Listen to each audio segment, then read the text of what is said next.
Hi friends, ಎಲ್ರಿಗೂ ನಮಸ್ಕಾರ.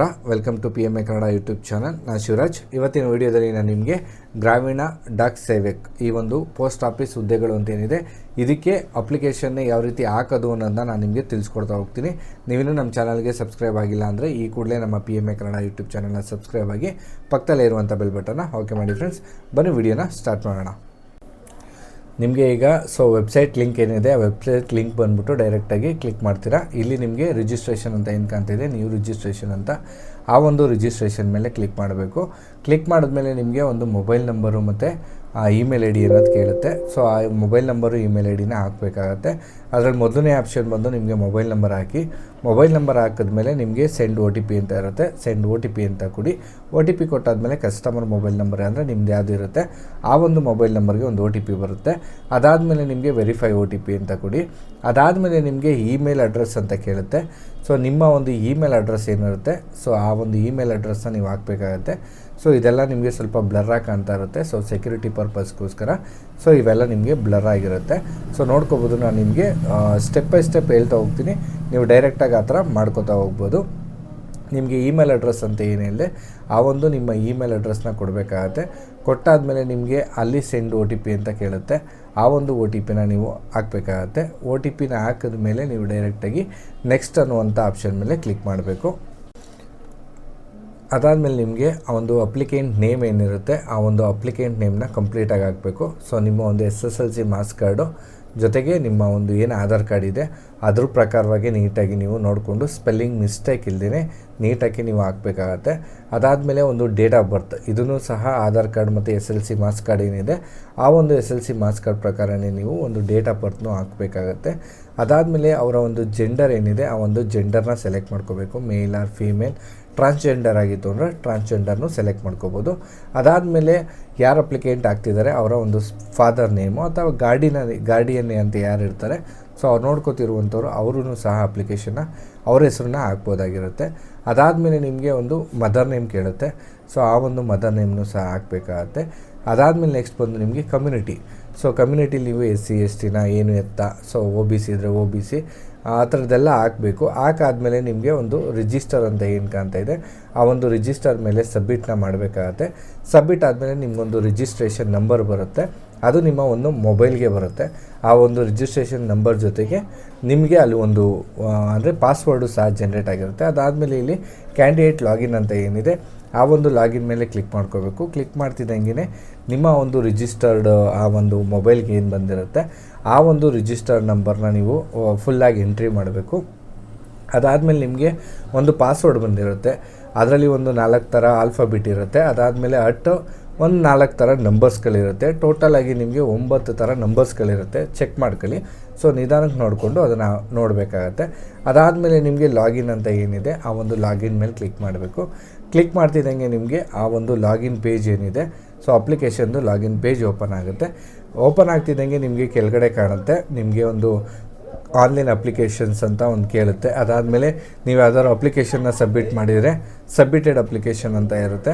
ಅದಾದಮೇಲೆ ನಿಮಗೆ ಆ ಒಂದು ಕಂಪ್ಲೇಂಟ್ಸ್ ಇದ್ದರೆ ಕಂಪ್ಲೇಂಟ್ಸ್ ಅಂತ ಬರುತ್ತೆ. ರಿಜಿಸ್ಟ್ರ್ ಮಾಡ್ತಿರೋ ಕಂಪ್ಲೇಂಟ್ ಇದ್ದರೆ ರಿಜಿಸ್ಟರ್ಡ್ ಅಂತ ಕೇಳುತ್ತೆ. ನಿಮಗೆ ಒಂದು 4 ಥರವಾದಂಥ ನಿಮಗೆ ಆಪ್ಷನ್ಸ್ಗಳು ಕಾಣ್ತಾ ಹೋಗುತ್ತೆ. ಆ ಒಂದು ಆಪ್ಷನ್ಸ್ಗಳ ಮೇಲೆ ನೀವು ಮೊದಲನೇದಾಗಿ ಕ್ಲಿಕ್ ಮಾಡ್ಕೋಬೇಕಾಗಿರೋದು ಆನ್ಲೈನ್ ಅಪ್ಲಿಕೇಶನ್ ಅಂತ ಏನು ಬರುತ್ತೆ ಆ ಒಂದು ಆನ್ಲೈನ್ ಅಪ್ಲಿಕೇಶನ್ನ ಮೇಲೆ ಕ್ಲಿಕ್ ಮಾಡ್ಕೋಬೇಕು. ಲೋಡ್ ಆಗ್ತಾಯಿದೆ. ಸ್ವಲ್ಪ ಇಂಟರ್ನೆಟ್ ಸ್ಲೋ ಇದ್ದಾಗ ಇಲ್ಲ ವೆಬ್ಸೈಟ್ ಸರ್ವರ್ ಡೌನ್ ಇದ್ದಾಗ ಸ್ವಲ್ಪ ಲೋಡ್ ತಗೊಳುತ್ತೆ. ಹಾಗಾಗಿ ನೋಡ್ಕೋಬೋದಾಗಿರುತ್ತೆ. ಅದು ಲೋಡ್ ಆದಮೇಲೆ ಯಾವ ಥರ ಬರುತ್ತೆ ಅನ್ನೋದು ನಾನು ತಿಳಿಸ್ಕೊಡ್ತೀನಿ ನಿಮಗೆ.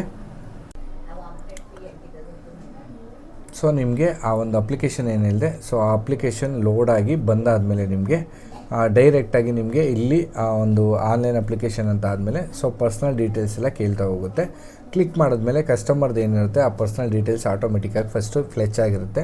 ಅದಾದಮೇಲೆ ಅವರ ಒಂದು ಮ್ಯಾರಿಟಲ್ ಸ್ಟೇಟಸ್ ಏನಿರುತ್ತೆ ಅದು ಹಾಕಬೇಕಾಗತ್ತೆ. ಅವರೇನಾದ್ರು ಒಂದು ಡಿಸ್ಯಾಬಿಲಿಟಿ ಇತ್ತು ಅಂತಂದರೆ ಅವರ ಡಿಸ್ಯಾಬಿಲಿಟಿನ ಸೆಲೆಕ್ಟ್ ಮಾಡ್ಕೋಬೇಕು. ಡಿಸ್ಯಾಬಿಲಿಟಿ ಇದ್ದರೆ ಎಸ್ ಅಂತ ಕೊಡಬೇಕು, ಇಲ್ಲ ಅಂತಂದರೆ ನೋ ಅಂತ ಕೊಡಬೇಕು. ಅದಾದಮೇಲೆ ಅವರ ಒಂದು ಪರ್ಮನೆಂಟ್ ಅಡ್ರೆಸ್ ಏನಿರುತ್ತೆ ಆ ಕಂಪ್ಲೀಟ್ ಅಡ್ರೆಸ್ನ ಹಾಕಬೇಕಾಗತ್ತೆ. ಅವರ ಒಂದು ಆಧಾರ್ ಕಾರ್ಡಲ್ಲಿ ಏನಿರುತ್ತೆ ಆ ಅಡ್ರೆಸ್ನ ನೋಡ್ಕೊಳ್ಳಿ. ಅಡ್ರೆಸ್ನ ನೋಡಿಕೊಂಡು ಅವರ ಕಂಪ್ಲೀಟ್ ಅವರ ವಿಲೇಜು, ಪೋಸ್ಟು ಮತ್ತು ಯಾವ ಡಿಸ್ಟಿಕ್ಕು ಅನ್ನುವಂಥದ್ದನ್ನ ಹಾಕೋಬೇಕು. ಅದಾದಮೇಲೆ ಅವರ ಒಂದು ಪೋಸ್ಟಲ್ ಕೋಡ್ ಅಂತ ಏನಿರುತ್ತೆ ಆ ಒಂದು ಪೋಸ್ಟಲ್ ಕೋಡ್ನ ಸೆಲೆಕ್ಟ್ ಮಾಡ್ಕೋಬೇಕು. ಅದಾದಮೇಲೆ ಅವರ ಒಂದು ಡೀಟೇಲ್ಸ್ ಏನಿರುತ್ತೆ ಆಟೋಮೆಟಿಕ್ಕಾಗಿ ಫ್ಲೆಚ್ ಆಗುತ್ತೆ. ಆ ಒಂದು ಸಿಟಿ, ಆ ಡಿಸ್ಟಿಕ್ಕು ಆಟೋಮೆಟಿಕ್ಕಾಗಿ ಫ್ಲೆಚ್ ಆಗುತ್ತೆ. ಅದಾದಮೇಲೆ ನಿಮಗೆ ರೈಟ್ ಸೈಡಲ್ಲಿ ಸೊ ಇದು ಪ್ರೆಸೆಂಟ್ ಅಡ್ರೆಸ್ ಆಗಿರುತ್ತೆ, ರೈಟ್ ಸೈಡಲ್ಲಿ ನಿಮ್ಮ ಪರ್ಮನೆಂಟ್ ಅಡ್ರೆಸ್ಸು.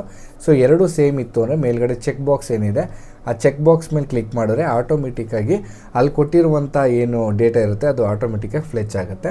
ಅದಾದಮೇಲೆ ಸೇವ್ ಮಾಡಿ ನೀವು ನೆಕ್ಸ್ಟ್ ಪೇಜ್ಗೆ ಹೋದಾಗ ನಿಮಗೆ ಎಜುಕೇಷನ್ ಡೀಟೇಲ್ಸ್ ಅಂತ ಏನಿರುತ್ತೆ ಆ ಒಂದು ಎಜುಕೇಷನ್ ಡೀಟೇಲ್ಸ್ನ ಹಾಕಬೇಕಾಗುತ್ತೆ.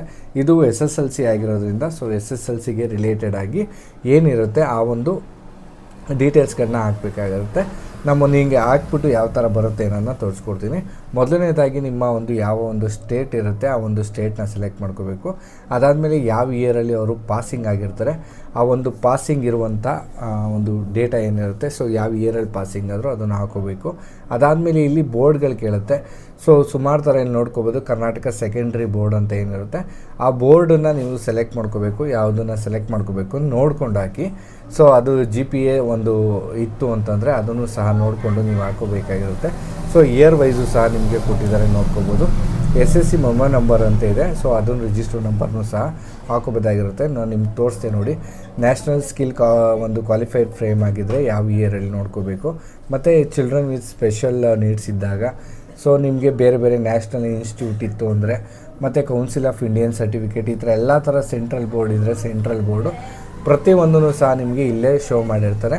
ಅದರಲ್ಲಿ ಯಾವುದಿರುತ್ತೆ ಅದನ್ನು ನೀವು ಸೆಲೆಕ್ಟ್ ಮಾಡ್ಕೋಬೇಕು. ಸೆಲೆಕ್ಟ್ ಮಾಡಿಬಿಟ್ಟು ನೀವು ಆ ಒಂದು ಕ್ಲಿಕ್ ಮಾಡಿದ್ರೆ ಆ ಆಪ್ಷನ್ ಮೇಲೆ ಡೈರೆಕ್ಟಾಗಿ ನಿಮ್ಮ ಒಂದು SLC ಒಂದು ರಿಜಿಸ್ಟರ್ ನಂಬರ್ ಏನಿರುತ್ತೆ ಆ ಒಂದು ರಿಜಿಸ್ಟರ್ ನಂಬರ್ನ ನೀವು ಹಾಕಬೇಕಾಗಿರುತ್ತೆ. ರಿಜಿಸ್ಟರ್ ನಂಬರ್ನ ಹಾಕಿದ್ಮೇಲೆ ನಿಮಗೆ ಆ ಒಂದು ಎಷ್ಟೆಷ್ಟು ಮಾರ್ಕ್ಸ್ಗಳನ್ನ ತೆಗ್ದಿದ್ದಾರೆ ಅನ್ನುವಂಥ ಒಂದು ಕಂಪ್ಲೀಟ್ ಮಾಹಿತಿನ ನೀವು ಎಂಟ್ರಿ ಮಾಡ್ತಾ ಹೋಗಬೇಕು. ಸೊ ಕಂಪ್ಲೀಟ್ ಮಾಹಿತಿ ಅವರ ಒಂದು ಲ್ಯಾಂಗ್ವೇಜ್ಗಳಲ್ಲಿ ಫಸ್ಟ್ ಲ್ಯಾಂಗ್ವೇಜ್ ಇರುತ್ತೆ, ಸೆಕೆಂಡ್ ಲ್ಯಾಂಗ್ವೇಜ್ ಅದೆಲ್ಲ ಕಂಪ್ಲೀಟಾಗಿ ನೋಡ್ಕೋಬೇಕು. ನಿಮಗೆ ಮಾರ್ಕ್ಸ್ ಕಾರ್ಡಲ್ಲಿರುತ್ತೆ. ಸೊ ಅದನ್ನು ಸಹ ನಿಮಗೆ ಮಾರ್ಕ್ಸ್ಗಳನ್ನ ಹಾಕೋಬೇಕು. ಎವ್ರಿ ಒಂದು ಸೈನ್ಸಲ್ಲಿ ಏನು ತೆಗ್ದಿರ್ತಾರೆ, ಅದಾದಮೇಲೆ ಮ್ಯಾಥಮೆಟಿಕ್ಸ್ ಎಷ್ಟಿರುತ್ತೆ, ಸೋಷಿಯಲ್ ಸೈನ್ಸ್ ಅನ್ನೋಂಥದ್ದು ಎಷ್ಟಿರುತ್ತೆ, ಈ ಥರ ನೀವು ಮಾರ್ಕ್ಸ್ ಕಾರ್ಡಲ್ಲಿ ನೋಡ್ಕೊಳ್ಳಿ.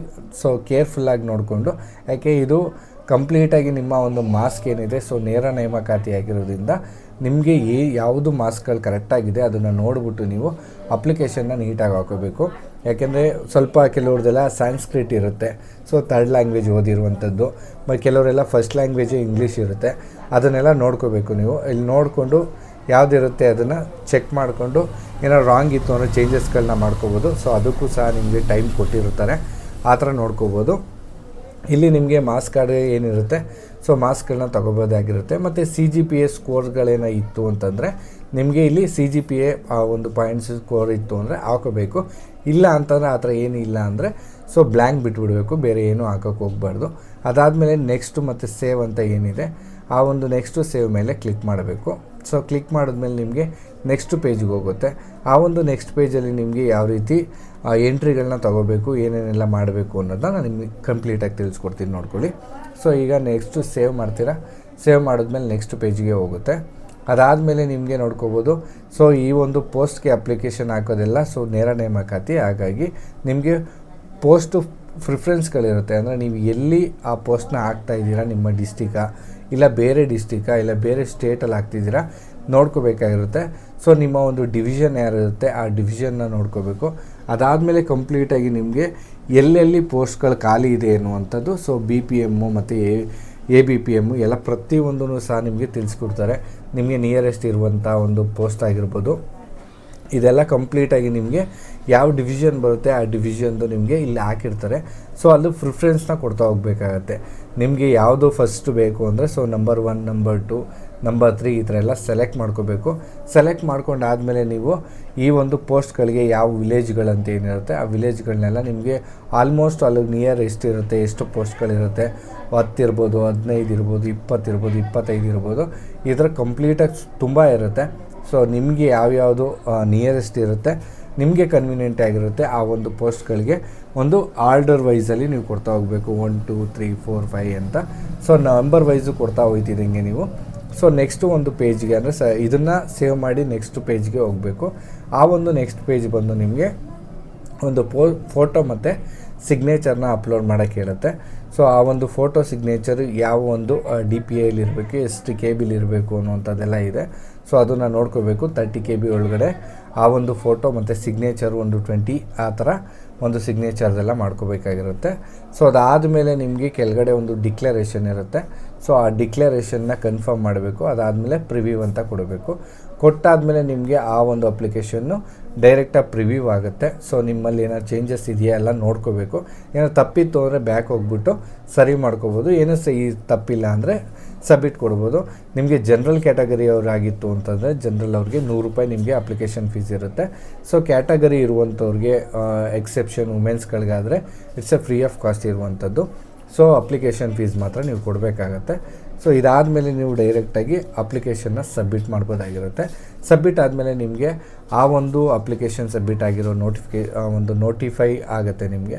ಅದನ್ನು ನೀವು ಏನು ಮಾಡ್ತೀರಾ, ಡ್ಯಾಶ್ಬೋರ್ಡ್ಗೆ ಹೋಗ್ತೀರಾ. ಡೈರೆಕ್ಟಾಗಿ ಡ್ಯಾಶ್ಬೋರ್ಡ್ಗೆ ಹೋಗಿ ನೀವು ಮೈ ಅಪ್ಲಿಕೇಶನ್ ಅಂತ ಏನಿದೆ ಆ ಒಂದು ಮೈ ಅಪ್ಲಿಕೇಶನ್ ಮೇಲೆ ಕ್ಲಿಕ್ ಮಾಡಿ ನೀವು ಡೈರೆಕ್ಟಾಗಿ ನೀವು ಹಾಕಿರುವಂಥ ಅಪ್ಲಿಕೇಶನ್ನ ಡೌನ್ಲೋಡ್ ಮಾಡ್ಕೋಬೋದಾಗಿರುತ್ತೆ. ಇದಿಷ್ಟು ನಿಮಗೆ ಈ ಒಂದು ಪೋಸ್ಟ್ ಆಫೀಸ್ಗೆ ಸಂಬಂಧಪಟ್ಟಂಥ ಒಂದು ಅಪ್ಲಿಕೇಶನ್ ಯಾವ ರೀತಿ ಹಾಕಬೇಕು ಅನ್ನುವಂಥ ವಿಡಿಯೋ ಆಗಿತ್ತು. ಸೊ ತುಂಬ ಜನ ಕೇಳ್ತಾಯಿದ್ರಿ ಯಾವ ರೀತಿ ಪೋಸ್ಟ್ ಆಫೀಸ್ಗೆ ಅರ್ಜಿನ ಹಾಕಬೇಕು ಅನ್ನುವಂಥದ್ದು. ಸೊ ನಿಮಗೆ ಕಂಪ್ಲೀಟಾಗಿ ತಿಳಿಸ್ಕೊಟ್ಟಿದ್ದೀನಿ ಅನ್ಕೋತೀನಿ. ಸೊ ಮೈ ಅಪ್ಲಿಕೇಶನಲ್ಲಿ ನೀವು ಡೌನ್ಲೋಡ್ ಮಾಡಿಕೊಂಡ್ರೆ ಅಪ್ಲಿಕೇಶನ್ನ ಇಟ್ಕೊಂಡಿರಬೇಕಾಗತ್ತೆ. ಸೊ ನೆಕ್ಸ್ಟು ಪ್ರೋಸೆಸ್ ಏನಿರುತ್ತೆ, ನಿಮ್ಮ ಮೇಲು ಮತ್ತು ನಿಮ್ಮ ಮೊಬೈಲ್ ನಂಬರ್ಗೆ ಮೆಸೇಜ್ಗಳು ಬರುತ್ತೆ. ಸೊ ಆ ಟೈಮಲ್ಲಿ ಆ ಒಂದು ಏನು ಮಾಡಬೇಕು ಏನು ಬಿಡಬೇಕು ಅನ್ನೋದೆಲ್ಲ ಕಂಪ್ಲೀಟ್ ಪ್ರೋಸೆಸ್ಸು ನೆಕ್ಸ್ಟು ನಿಮಗೆ ತಿಳಿಸ್ತಾ ಇರ್ತೀವಿ. ಸೊ ಈ ವಿಡಿಯೋ ಕೆಳಗಡೆನೇ ಡಿಸ್ಕ್ರಿಪ್ಷನಲ್ಲಿ ನಮ್ಮ ಗ್ರೂಪ್ ಏನಿದೆ ಲಿಂಕ್ ಇದೆ, ವಾಟ್ಸಪ್ ಗ್ರೂಪ್ದು, ಜಾಯ್ನ್ ಆಗಿ ನೆಕ್ಸ್ಟು ಬೇರೆ ಬೇರೆ ಮಾಹಿತಿ ಏನಾದ್ರು ಬಂತು ಅಂದರೆ ಪೋಸ್ಟ್ ಆಫೀಸ್ ರಿಲೇಟೆಡಾಗಿ ಗ್ರೂಪಲ್ಲಿ ಸಹ ನಾನು ನಿಮಗೆ ಮಾಹಿತಿಗಳನ್ನ ಹಾಕ್ತಾಯಿರ್ತೀನಿ. ಸೊ ವಿಡಿಯೋ ಇಷ್ಟ ಆಗಿತ್ತು ಅಂದ್ಕೋತೀನಿ. ಇಷ್ಟ ಆಗಿದರೆ ನಮ್ಮ ಚಾನಲ್ಗೊಂದು ಲೈಕ್ ಮಾಡಿ. ಸೊ ಸಬ್ಸ್ಕ್ರೈಬ್ ಯಾರ್ಯಾರಾಗಿಲ್ಲ ಅಂಥವ್ರು ಸಬ್ಸ್ಕ್ರೈಬ್ ಆಗಿ ಈ ವಿಡಿಯೋನ ನಿಮ್ಮ ಫ್ರೆಂಡ್ಸು ಫ್ಯಾಮಿಲಿ ಯಾರಿದ್ದಾರೆ ಅವ್ರಿಗೆ ಶೇರ್ ಮಾಡಿ. ವಿಡಿಯೋ ನೋಡಿದ್ದಕ್ಕೆ ಧನ್ಯವಾದ friends. Thank you so much.